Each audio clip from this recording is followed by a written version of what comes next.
ಪ್ರಯಾಣಿಕನ ಮೇಲೆ air India ಪೈಲಟ್ನಿಂದ ಹಲ್ಲೆ ಮಾಡಿರುವಂತಹ ಘಟನೆ ದೆಹಲಿ ಏರ್ಪೋರ್ಟ್ನಲ್ಲಿ ನಡೆದಿದೆ. ದೆಹಲಿ ವಿಮಾನ ನಿಲ್ದಾಣದ ಟರ್ಮಿನಲ್ 1ರಲ್ಲಿ ಈ ಘಟನೆ ನಡೆದಿರುವಂತಹದ್ದು. ಅಂಕಿತ್ ದಿವಾನ್ ಮೇಲೆ ಹಲ್ಲೆಯನ್ನು ನಡೆಸಿದ್ದಾರೆ. ಕ್ಯಾಪ್ಟನ್ ವೀರೇಂದ್ರ ಸೆಜ್ವಾಲ್ ಭದ್ರತಾ ಗೇಟ್ನಲ್ಲಿ ನಿಲ್ಲುವ ಸಮಯದಲ್ಲಿ ಗಲಾಟೆ ಆಗಿದೆಯಂತೆ. ಹಲ್ಲೆ ಮಾಡಿ ಯಾರಿಗೂ ಹೇಳದಂತೆ ಪೈಲಟ್ ಒತ್ತಡ ಕೂಡ ಹಾಕಿದ್ರಂತೆ.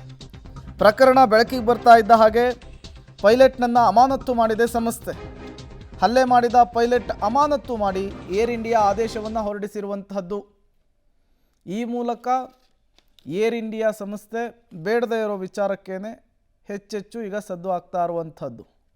ಒಂದು ಕಡೆ ಈ ರೀತಿಯ ಹಲ್ಲೆಯ ಪ್ರಕರಣಗಳು ಇದೇ ಮೊದಲಲ್ಲ, ಆಗಾಗ ಕಿರಿಕಿಗಳಾಗ್ತಾ ಇತ್ತು. ಬಟ್ ಈಗ ಪ್ರಯಾಣಿಕರೊಬ್ಬರ ಮೇಲೆ ಹಲ್ಲೆ ಮಾಡಿರೋದನ್ನು ನೀವು ಗಮನಿಸ್ತಾ ಇದ್ದೀರಿ. ತತ್ಕ್ಷಣಕ್ಕೆ ಸಂಸ್ಥೆ ಅಲರ್ಟ್ ಆಗಿ ಸಿಬ್ಬಂದಿಯನ್ನು ಕೆಲಸದಿಂದ ತೆಗೆದುಹಾಕಿದೆ.